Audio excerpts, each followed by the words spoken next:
How many of you feel that you want to send a message of some kind with the midterm vote? Tell me more.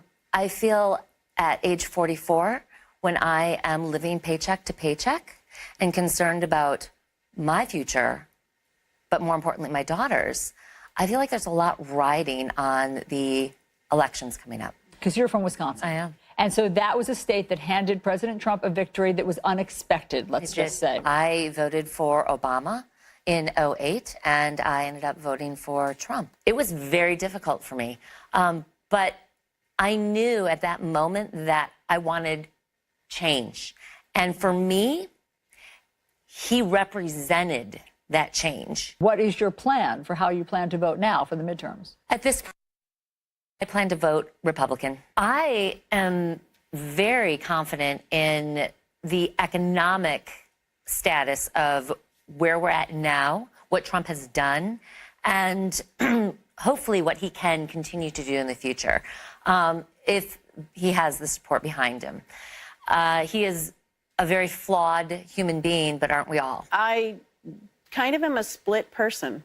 My children say I'm a very confused Democrat because I vote Republican, but now I find that I like at the local level, the Democrats, the ones who are affecting my life every day. Why do the Democrats speak to you more now? I think that they're more into social justice and the social programs. We want to make a difference in the lives of these people that are not seeing what everyone else is seeing. Is any part of your vote in the midterm going to send a message, you hope, to President Trump? Do you feel differently about your vote today for him? Oh, I definitely feel different about my vote for him. You know, I voted my Christian values. I was hoping he would probably be more of the candidate that would deliver that for me. And I still maintain hope that his Supreme Court picks are going to have made voting for him worth it for me. I'm standing behind Donald Trump because of his conservative values. You know, having the faith-based community with him is very important to the Latino community.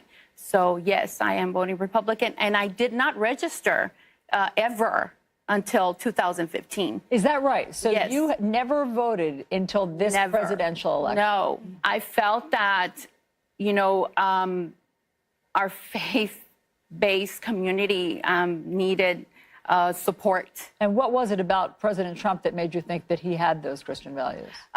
He was actually talking to faith-based communities. For me, for the midterm, my message is more to Democrats than Republicans. My local elected officials are the reason for and are the reason for the deterioration of our community.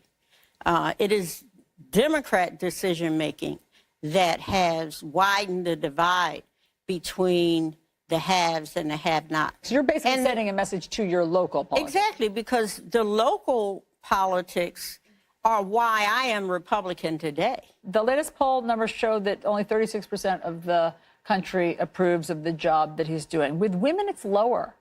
Only 29% of women approve, 65% disapprove. Why do you think that is, Allie? Well, it starts with talking about women's facelifts, I think.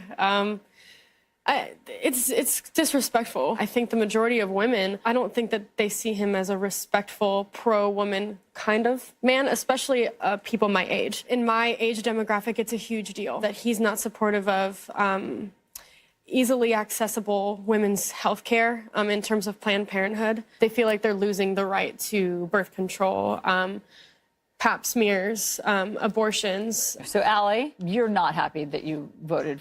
Is it fair? Is that a fair characterization? Yeah, you're it's not fair happy to say that I'm voted not. For President Trump. Yeah. Part of the reason I voted for him was because I thought he was going to be the one of the two candidates to make our national security a high priority and make us safer on our own grounds and our own territory. But when you're making fun of foreign leaders and becoming buddy with Vladimir Putin, it shakes me up a little bit. My fear with President Trump is that his extramarital affairs will make it more of a norm, that the children will think this is acceptable behavior, and it's not. It's hurtful behavior.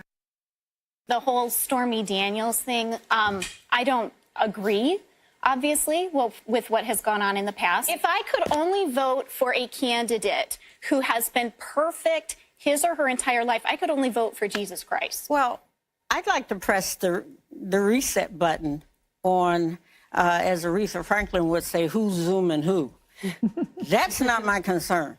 They are all adults. My expectation of an elected official is that you do the job that me as a constituent sent you, voted for you, or even if I didn't vote for you, you're elected, you're now there to serve me.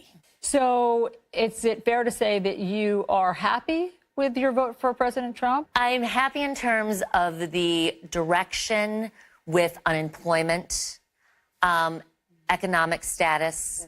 That's what I'm happy about. What about all the other stuff? The other stuff, to me, at this point, is noise.